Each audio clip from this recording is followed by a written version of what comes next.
Salve, salve galera da torcida tricolor, sejam todos bem-vindos a mais um vídeo aqui do canal Turbina na área para falar com você a respeito do São Paulo. Este é um vídeo de repercussão para deixar você informado sobre as notícias após a partida entre São Paulo e Atlético Mineiro por 0-0 na 16ª rodada do Campeonato Brasileiro.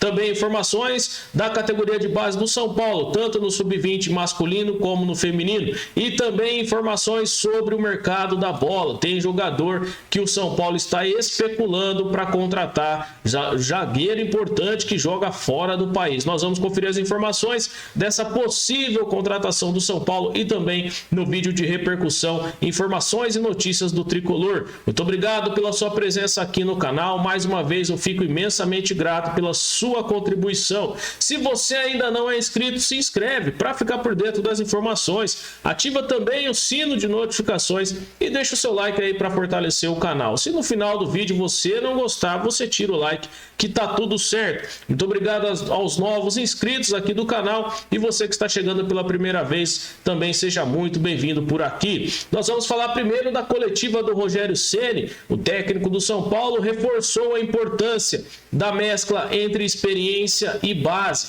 né? Ele falando a respeito da função dos jogadores mais experientes, não só dentro de campo, mas também para ajudar os meninos que estão chegando. Foi o caso do Luizão e do Pablo Maia, que voltaram a jogar bem. O Luizão fez uma boa partida pelo Campeonato Brasileiro, ele ainda não tinha atuado como titular e acabou atuando bem ao lado do Miranda, né? E o Pablo Maia, que voltou a jogar bem, e o Rogério Ceni falou a respeito disso. Acompanha aí o que disse o técnico do São Paulo, Rogério Ceni. Bom, boa noite. Eu só tenho orgulho dos caras que eu trabalho, porque diante das circunstâncias de hoje, a gente vir aqui, e eu acho até que se a gente acreditasse um pouco mais na vitória, nós teríamos conseguido. Então, assim, de se destacar o trio de defesa, Rafinha fazendo, acho que achando uma função e que em linha de 5 ele se adequa mais pela qualidade que ele tem. Logicamente que existe a falta do jogo aéreo, mas a compensação da qualidade técnica. O Luizão, como você falou, fez uma partida gigantesca. Miranda mantendo um nível de atuação extremamente bom. E o Pablo hoje fez uma boa partida. O Pablo que vinha de alguns jogos ainda, mas hoje fez uma partida assim muito digna. Eu acho que nós poderíamos almejar a vitória. Nós estivemos tão perto da vitória quanto o Atlético teve. Eu acho que nós tivemos números muito parecidos de chance, de oportunidade.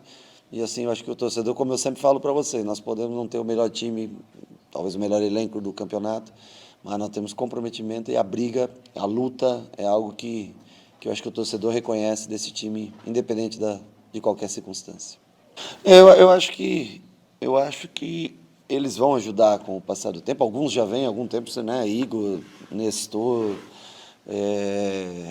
Wellington, Sara, né? Já de uma maneira diferente agora, mas também ajudando o clube, que é, né, através do investimento que foi feito nele, ele dando retorno ao clube, e tantos outros jovens jogadores. E agora essa safra do Sub-17, principalmente, que vem subindo, né? Eu acho que tem que ter um pouquinho mais de calma com eles, vão ganhar minutos em determinados momentos. No futuro, sem dúvida nenhuma, eu acho que eles tendem a ser a solução diante dessa situação financeira que o futebol brasileiro, não vou nem colocar o São Paulo, mas a grande maioria dos times do futebol brasileiro vive. Eu gosto de dar espaço, gosto porque eu vim de lá, eu vim dos meus 17 anos morando embaixo das arquibancadas do Morumbi, então eu sei, né, o quanto foi difícil chegar ao profissional. Depende muito deles, da ideia que eles comprarem, do comprometimento que eles tiverem, e mesclando com a experiência, a gente não pode deixar de se destacar. Eu acho que não Cotia vai resolver, mas Cotia pode ajudar numa mescla com jogadores mais experientes, contratações que venham, o São Paulo também precisa. O que nós não podemos é fazer contratações equivocadas, e nem que a gente não consiga pagar, mas dentro do que nós sempre... Eu acho que é um clube aberto a boas negociações, não pode cometer erro grotesco, porque senão compromete a situação financeira do clube. Então, nós não vamos... ao menos, o meu comprometimento com o clube é tentar resgatar um pouco do que a gente conhece do São Paulo, ou seja, trabalhar para diminuir dívida, diminuir folha salarial a longo prazo, lançar muitos jogadores. Agora, aí também tem que ter a paciência das pessoas, porque para sanar essas dificuldades todas, nós não vamos conseguir ter os nomes que as pessoas às vezes esperam. Então, mas com o meu time, o time que eu trabalhei 25 anos, o meu comprometimento é esse. Você vê que nós acabamos um jogo com o meio de campo sub-19 hoje.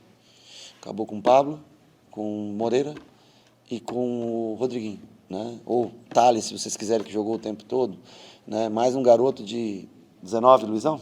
19, 20 anos jogando na zaga e assim vai. Agora, tem que ter paciência. Se você disser assim, não, nós vamos ganhar aqui título.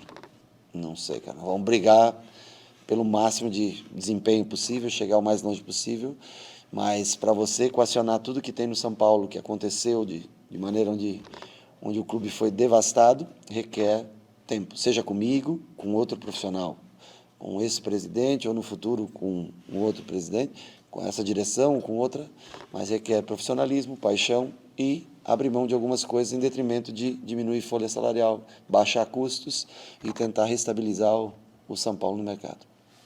Além do técnico Rogério Ceni, Rafinha também falou a respeito da importância dos jogadores e também da postura do time dentro de campo. E eu quero aqui abrir aspas para o Rafinha com a camisa do São Paulo. Rafinha disse o seguinte: o time soube se comportar, né? Então, mais uma vez, o Rafinha também é importante para esse time do São Paulo, ali como um terceiro zagueiro numa função diferente. Rogério Ceni acabou até elogiando o Rafinha, falando na questão da saída de bola do jogador. Não era um time tão alto, então o Rafinha poderia jogar com tranquilidade como terceiro zagueiro, por conta das opções também do Atlético Mineiro. Então, para igualar a força, o Rafinha pôde ali sair jogando como terceiro zagueiro. E ele disse o seguinte, o Rafinha, a respeito do time e do empate, né, da partida entre São Paulo e Atlético. Abre aspas, somos o São Paulo e viemos para ganhar. Não conseguimos, mas levamos um ponto importante. O Atlético tem um time muito forte, mas nossa equipe soube se comportar. Por isso, parabenizo a rapaziada pela entrega. Mais uma vez, o Rafinha é importante aí para esse time do São Paulo, mostrando que pode contribuir muito mais, né? Não só dentro, mas também fora de campo. Além disso, o Rogério Ceni também falou da arbitragem. Houve um problema muito grande envolvendo a arbitragem entre Atlético Mineiro e São Paulo. O Atlético reclama de pelo menos 3 lances. Um lance que envolvia o Miranda com o Hulk, numa dividida de bola, o Miranda acaba fazendo corte e a perna do Miranda depois pega no Hulk. Eu acho que não foi pênalti, na minha opinião, mas há um pênalti sim em cima do Rabelo, né? Um lance ali, a bola jogada dentro da área, o Miranda faz uma marcação mais próxima, acaba abraçando o jogador durante ali a briga por espaço, e eu acredito que nesse lance foi sim pênalti em cima do Igor Rabelo. Depois, no lance de bola que bate no braço do Luizão, na minha opinião, não foi pênalti. Ele estava fechando o braço não estava aberto, ampliando tanto o espaço do corpo, mas também não estava totalmente colado. Então dá para ver que o jogador subiu para cabecear, fez o movimento do braço e depois estava fechando. Neste lance eu acho que não foi, mas pelo menos no lance do Igor Rabelo com o Miranda, eu acredito sim que deveria ter sido chamado o VAR. Rogério Ceni falou a respeito do VAR, falou a respeito da arbitragem e você vai acompanhar agora aí. Mas eu não vejo o Daronco, mesmo que ele tenha falado isso, não vejo pela maldade, e sim com maldade, não vejo com maldade, vejo como até uma autodefesa, porque há uma pressão muito grande dentro de campo. Acho que está havendo um preciosismo extremo do VAR. O VAR está, assim, eu acho que está chamando muitas situações. O lance que eles tentaram jogar um pênalti do Miranda é vergonhoso você ter a intervenção do VAR. É desnecessário. Eu falo a favor ou contra, também não tem problema quando tiver alguma coisa pró-São Paulo e que seja, mas assim, é uma tentativa de pressionar o árbitro, que o VAR trouxe mais pressão do que o árbitro tinha antes, porque ele marcava e o jogo seguia, né?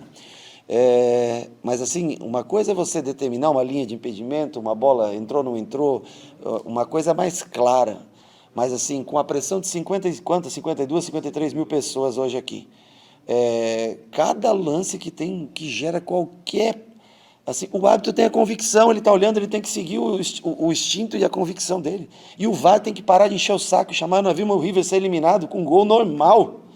O River foi eliminado, não estou nem falando do futebol brasileiro para não citar exemplo, mas tinha brasileiro envolvido, se eu não me engano, no negócio. Então parar, porque o VAR não é isso.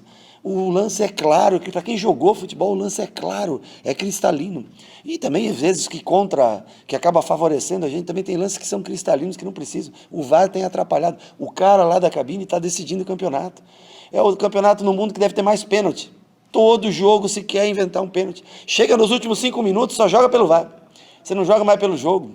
Então, assim, é lamentável. Eu concordo com o Rogério Ceni. Eu acho que o árbitro não deve ser chamado em todos os lances e também não pode acontecer também do árbitro ficar deixando tudo para o VAR decidir. Então, isso tem que ser melhor trabalhado no futebol brasileiro, né?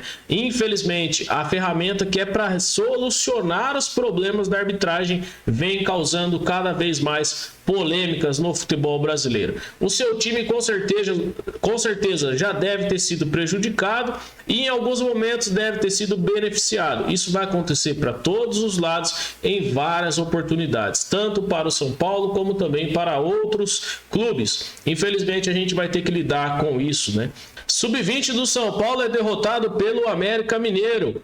3-1 para o América em cima do São Paulo pelo Campeonato Brasileiro. O time do Alex foi derrotado, mas consegue, né, se reabilitar ainda na tabela. É um time forte que o São Paulo tem no comando técnico do Alex. Infelizmente o São Paulo acabou perdendo para o América neste domingo por 3-1. Infelizmente o São Paulo é derrotado e agora o São Paulo se prepara para o próximo compromisso, que será no sábado às 10 horas da manhã contra o Fortaleza. Infelizmente, as meninas do Sub-20 perderam a final para o Internacional. Na verdade, o São Paulo perdeu o primeiro jogo em Porto Alegre por 2-0, depois empatou o segundo jogo aqui em Santana de Parnaíba, né? Infelizmente, o tricolor fica em segundo lugar no Brasileiro Feminino Sub-20, né? Parabéns para as meninas. Infelizmente, né, isso pode acontecer em competições. No esporte é assim, às vezes a gente ganha, às vezes a gente perde, né? As meninas não conseguiram fazer o 2-0, acabaram empatando apenas o jogo, né? E agora o São Paulo volta os seus olhos para o Campeonato Paulista. Nael Ferrarese é o novo especulado no São Paulo, zagueiro que vem do Manchester City. Será que o São Paulo vai contratar esse jogador? Vamos conferir a informação aqui pelo OneFootball. O jogador que tem pelo menos o custo de 1 milhão de euros pode chegar no tricolor. A informação que está no OneFootball. O zagueiro do Manchester City na mira do São Paulo, também transmitida pela arquibancada tricolor, né? O jogador, que tem 23 anos apenas, foi emprestado por 3 temporadas para o futebol português. Ainda segundo a matéria, o City não gostaria mais de ter o jogador e deve vender o jogador ou negociar pelo menos 50% dos direitos econômicos do atleta, que vale aí em torno de 1 milhão de euros, cerca de 5,5 milhões de reais. E o São Paulo pode estar interessado no jogador e está estudando internamente uma maneira para contratar o atleta do Manchester City, né? O zagueiro venezuelano. Mais uma vez, o São Paulo, em busca de oportunidades no mercado, talvez não tenha que desembolsar tanta grana assim por um jogador. Não conheço o jogador, não sei se joga bem. Na verdade, nós no Brasil, acredito que nunca vimos este jogador, mas se está ali, né, no grupo City, pode ser que tenha um pouco de futebol, né? Então vamos acompanhar, vamos aguardar para saber como que vai se desenrolar essa contratação, se de fato vai acontecer ou se é só mais uma especulação aí no São Paulo Futebol Clube. Este foi o vídeo de hoje para deixar você, torcedor, informado. Muito obrigado pela sua presença aqui no Turbina Tricolor. Muito obrigado também pela sua inscrição e pelo seu like para fortalecer aqui o canal. Mais uma vez, o São Paulo Tricolor do Morumbi, o Clube da Fé, onde a moeda cai em pé. Eu volto nesta terça-feira para falar do treino do São Paulo em preparação para o jogo da Copa do Brasil. Nesta segunda, o São Paulo está de folga, os jogadores vão descansar e vamos conferir aí as informações para ver se o São Paulo vai firme e forte contra o Palmeiras na quinta-feira. Muito obrigado pela sua presença, um forte abraço. Valeu!